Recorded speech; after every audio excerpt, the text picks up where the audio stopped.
Nagkakaroon ng malawakang diskusyon sa publiko matapos kumalat ang ulat na posibleng naaresto ng Korte Suprema si Pangulong Ferdinand Bongbong Marcos Jr. Dahil sa bilis ng paglaganap ng impormasyon sa social media, maraming mamamayan ang nagulat at nagtanong tungkol sa katotohanan ng balitang ito. Hanggang sa kasalukuyan, wala pang opisyal na kumpirmasyon mula sa Korte Suprema o Malacanang tungkol sa nasabing ulat. Samantala, dagdag pang kontrobersya ang hatid ng sinasabing ebidensya mula kay dating Justice Secretary Jesus Crispin Boying Remulla na umano'y nagpalakas ng intriga sa isyong ito. Maraming haka-haka at komentaryo ang lumitaw online, subalit mariin na pinapayuhan ng publiko na huwag agad maniwala hanggat walang opisyal na detalye. Ang ganitong uri ng impormasyon ay maaring magdulot ng kalituhan at maling interpretasyon kung hindi maingat na haharapin. Sa kabila ng kumakalat na tsismis at intriga, nanawagan ang mga eksperto at tagapag-analisa na maghintay ng formal na pahayag mula sa mga autoridad bago bumuo ng anumang konklusyon. Paalala rin nila sa publiko ang kahalagahan ng maingat at responsibly na pagtanggap at pagbabahagi ng impormasyon upang maiwasan ang panic at maling impormasyon. Habang nagpapatuloy ang usapin, nananatiling alerto ang mamamayan sa anumang susunod na pahayag mula sa mga kinaukulan.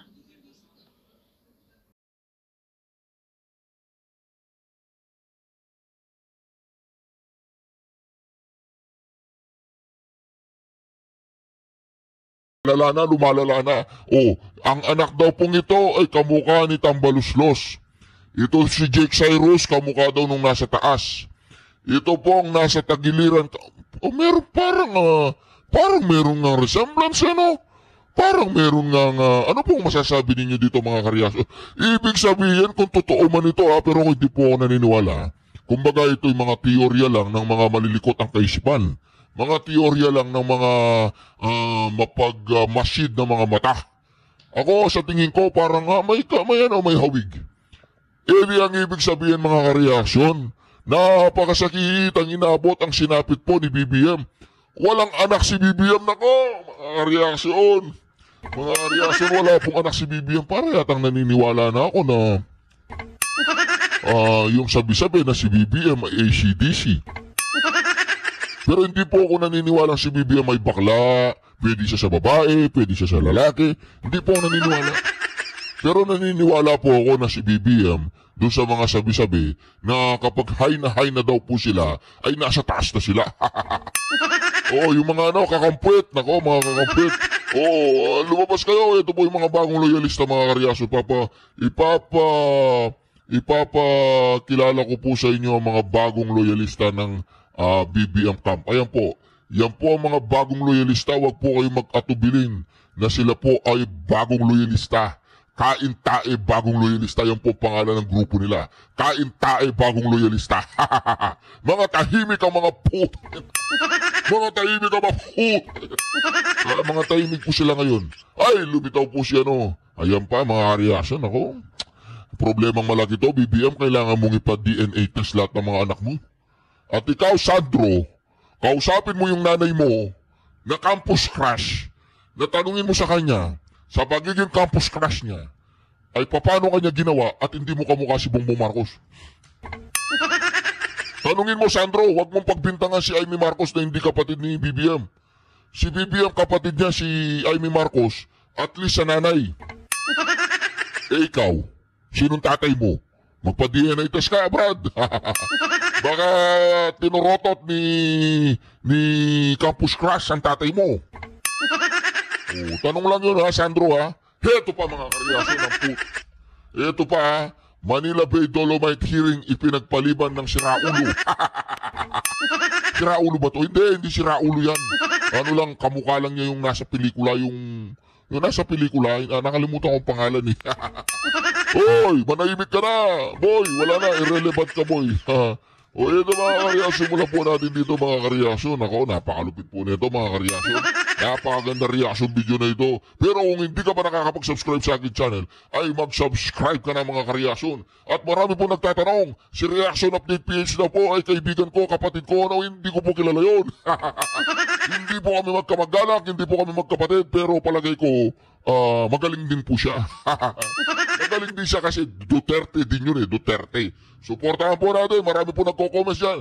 Hoy, Reaction TVPH, meron kang kamukha, meron kang anak ka, wala po.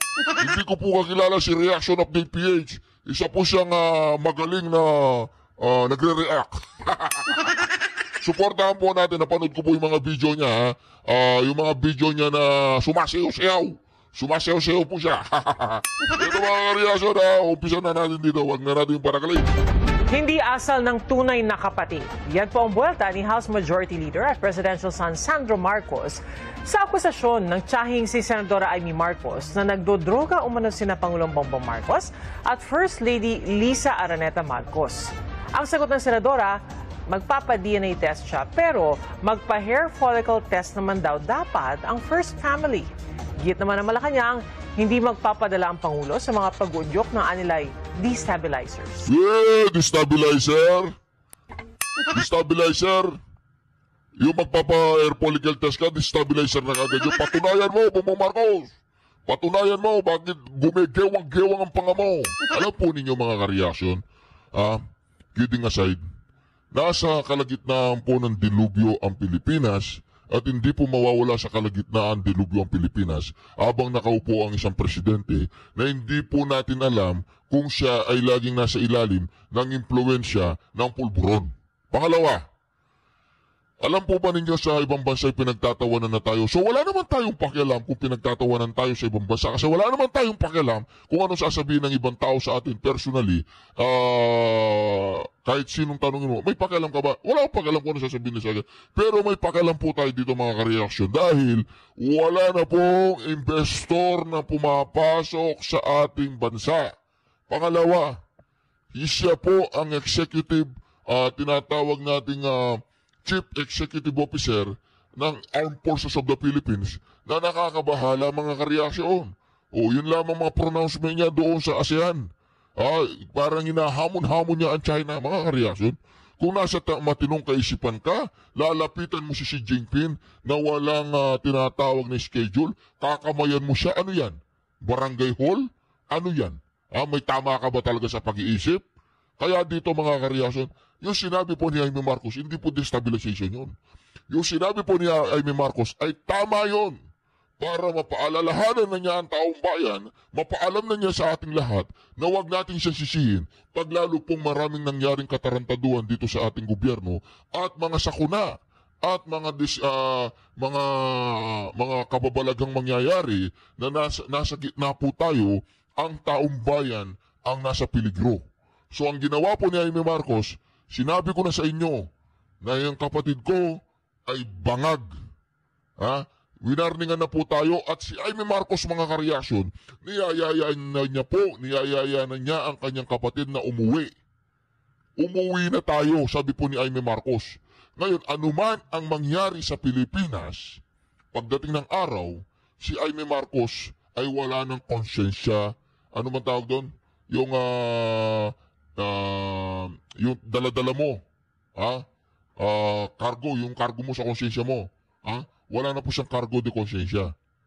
Kaya ngayon mga ka-reaction, mismong kapatid ni Bongbong Marcos ay nagsabi na meron kayong presidenteng bangag, meron kayong presidenteng nagpupulburon, kailangan niya magpagamot, kailangan niya magparehab. Alam na po ng sambayan ng Pilipino kung ano po ang state of mind ni Bongbong Marcos. Ngayon, kapag mayroon pong nangyari sa Pilipinas nang hindi na po natin kayang ibalik at masyado ng grabe ang mangyayari sa ating bayan, sasabihin sa atin ni Amy Marcos, niyaya ko nang umuwi ang kapatid ko. Sambayan ng Pilipino, ano ang ginawa ninyo? Winarningan ko na kayo na mayroong depresya ang kapatid ko sa pag-iisip dahil siya ay bangag. Di po ba mga ka-reaksyon? Sinungaling daw si Amy Marcos, ganyan-ganyan, ganiri-ganiri. Mga ka-reaksyon, ang bayang Pilipinas ang nakataya at nagsabi na ang mismong kapatid ni Bongbong Marcos na si Bongbong Marcos ay bangag. Saksi si Jonathan Andal. Hindi pinalampas ni Presidential Son at House Majority Leader Sandro Marcos ang mga Tingnan ninyo po yung mata ni Sandro Marcos, oh. Mga kareaksyon. Tingnan niyo yung mata na bata ka pa. Parang hindi nga niya kamukha si Bongbong Marcos, ano. Tingnan po ninyo itong picture na to. Ayun, oh. Parang hindi niya kamukha si Bongbong Marcos, oh. Ayun, oh. Mas kamukha pa niya yung katabi ng tatay niyo, nanay niyo. Di ba, oh. Tingnan niyo, oh. Oh, papakita ko po, ha. Kayo po, alam ko maraming mga forensic dyan. Yung mga magagaling tumingin ng picture, ayun, oh. Kamukha ba niya si Sandro Marcos, mga kareaksyon? Kamukha ba niya yan? Sa sobrang campus crush ng nanay niya, hindi na niya naging kamukha yung tatay niya. Di po ba mga kareaksyon? Kayo na po ang umusga. Kayo na, ako ayaw kong mangintriga. Ako nagre-react lang, ha. Huwag kang magalit sa akin, Sandro, ha. Ako'y nagre-react lang, boy. Tanungin mo nga, dati mayaman ka naman, magpa-DNA test ka mag-isa. tirada ng kanyang tiyahin na si Kasi mahirap po mga kareaksyon, tinatawag mo siya, daddy. Hindi mo naman pala siya daddy. Di ba? Para naman na magkaroon ka ng kapayapaan, Sandro, pumunta ka sa isang DNA test laboratory. Magpa-DNA test ka, Brad. Hindi, ano lang yan, brotherly advice lang. Para wag mong sumbatan si Aimee Marcos na anak siya ng ibang lalaki at parang sinasabi mo pa na ang lola mo ay turotot. Alam mo ba, Sandro Marcos, pag sinasabi mo na hindi kapatid ni BBM si Manang Aimee, alam mo ba binabastos mo yung lola mo? Parang sinasabi mo sa lola mo, lola, landi mo! Hindi anak ni Ferdinand Edralin Marcos Sr. yung si Aimee Marcos. Lola, tinorotot mo yung lolo ko, ganon. O, sa bagay, baka nga, Sandro, hindi mo lola si Imelda. O hindi mo lolo si Marcos Sr. Kasi pag hindi ka anak ni Bongbong Marcos, Sandro, makinig ka. Kapag hindi ka anak ni Bongbong Marcos at anak ka pala nito. Hindi. Kapag anak ka niyan, hindi ko alam ang pangalan yan, pa-comment nga po sa comment section. Kapag anak ka nito, Sandro Marcos, makinig ka. Kapag hindi ka anak ni Bongbong Marcos, anak ka lang ni Lisa Araneta, hindi ka Marcos, Sandro. Si Aimee Marcos, kahit hindi siya anak ni Ferdinand Marcos, anak pa rin siya ni Imelda. Kapatid pa rin siya ni Bongbong Marcos. Pero ikaw, kapag hindi ka anak ni Bongbong Marcos, hindi ka Marcos. Hindi ka Marcos. Anak ka ng isang kaning lamig yun. Narinig ko lang sa kanto yun, yung kaning lamig eh. Diba? Kaya ikaw, Sandro, ang gawin mo, Brad. Brad ka ba o sis? Ang gawin mo, sis. Ang gawin mo, Brad. Magpa-DNA test ka. Kapag napatunayang hindi ka anak ni Bongbong Marcos, naku, yun ang pinakamasakit. Hindi ka Marcos. Hindi ka rin Romualdez. At ang pinaka-assignment mo, kausapin mong heart to heart yung nanay mo, tanungin mo siya kung bakit yung nanay mo ay campus crush. At sa pagiging campus crush niya, hindi mo naging kamukha si Bongbong Marcos. Tanungin mo, ano lang yan, very good advice yan. Pero wag kang mambintang, ikaw, hindi ka tunay na kapatid, ba't ginaganyan mo si Bongbong Marcos? Kapatid niya si Bongbong Marcos, sabihin na natin hindi niya kapatid sa tatay, pero kapatid pa rin niya sa nanay. Ang problema, Sandro, pinagbibintangan mo ang lola mo na may sakit na parang ginagawa mo ang lola mo na isang putana. Sandro mag-ingat ka, respetuhin mo yung lola mo. Bakit mo ginaganyan-ganyan yung lola mo? Ibig mo ba sabihin yung lola mo Makati? Sandro mag-ingat ka sa sinasabi mo. Baka hindi ka Marcos. Dora Aimee Marcos sa kilos protesta kagabi. Saksi si Jonathan Andal. Hindi pinalampas ni Presidential Son at House Majority Leader Sandro Marcos ang mga tirada ng kanyang tiyahin na si Senadora Aimee Marcos. Sa kilos protesta kagabi ng Iglesia ni Cristo, tahasang inakusahan ng senadora ang kapatid na si Pangulong Bongbong Marcos. Batid ko na nagda-drug siya. Idinawit din ni Senator Amy si First Lady Liza Araneta Marcos at kanilang mga anak. Mas lumala ang kanyang pagkalulong sa droga. Dahil parehas pala silang mag-asawa. Nalaman kong pati ang mga anak niya ay nagdodroga na. Kinasusuklaman ko pa ang pag-alok ng mag-inang si Sandro ng droga ang aking mga anak at iba pang mga kamag-anak. Yan ang hindi ko na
pa nangyayari. Tapos susuportahan ko kayo dyan. Hindi, dito ako kay BP Sara. Dito ako sa DDS. Magdedeklara na akong DDS. Mag-a-apply na akong senador dito kay BP Sara. Di-ticket na ako para kung manalo ko pagdating ko sa Senado. Sige, doon kami ni Tito Sen. Naku, mga ka-reaction. Alam mo, Tito Sen, ginalit mo lang si Anjo Iliana eh. Wala namang planong tumakbong senador yan eh. Ginalit mo eh. Gusto lang yan vice mayor eh, di ba? Eh, natalo nga lang siya kasi siguro kulang sa pondo. Pero mga ka-reaction, dito nakita natin si Anjo Iliana. Hindi ko sinasabing gugustuhin siya ng 100% ng mga DDS. Kasi po alam po ninyo yung mga DDS. Kapag nararamdaman nila na talagang hindi ka patunay o hindi ka pa talaga yung suporta ng mga DDS, yung ibang DDS medyo pa ganon-ganon pa sa'yo. Pero kung magpapatuloy itong si Anjo Iliana sa ginagawa niya yan hanggang 2028, ay malamang sa malamang baka bibit-bitin din siya ng mga DDS, ano? Pero dito mga kareaksyon ng malaking katanungan. Ito po ang malaking katanungan dito. Bakit ginagago ng Itbulaga si Anjo Iliana? Maraming alam niya si Anjo. Sige, sabi niyo, pasabugin ninyo yung bulok ni Anjo. Walang problema kay Anjo yan. Walang problema kay Anjo yan. Ang problema ninyo, kapag pinasabog ni Anjo Iliana, si Tito Soto, nako, yung bulok niya, yung bahong tinatago ni Tito Soto, nako. Ito mga kareaksyon na tanghaling tapat. Walang ulan. Tuyo yung mga bubong, pero binahapo, mga kareaksyon na yan. Plus flood, plus flood. Mga kareaksyon, plus flood dyan. Oy, saldi ko. Martin Romales, manood kayo dito, mga... Panood po ninyo. Yan po mga kareaksyon, biglaan po yan, oh. Walang ulan pero binaha, oh. Mga kareaksyon, mudslide nga eh, mudslide. Mudslide, oh. Ayun oh, mga kareaksyon, oh. Grabe po mga kareaksyon, inanod na po yung mga sasakyan, oh. Grabe, mudslide eh, parang putik eh, oh. Ma'am, mura po sunod siya, diri ma'am. Diri. Hindi kaya galing to sa mga minahan, sa mga minahan na na mga kolorum, di ano. Mura po sunod.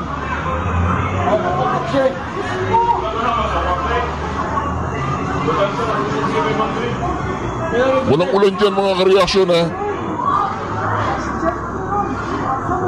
Grabe po mga kareaksyon, no? Mga punyetang mga congressman na nagnakaw ng flood control fan.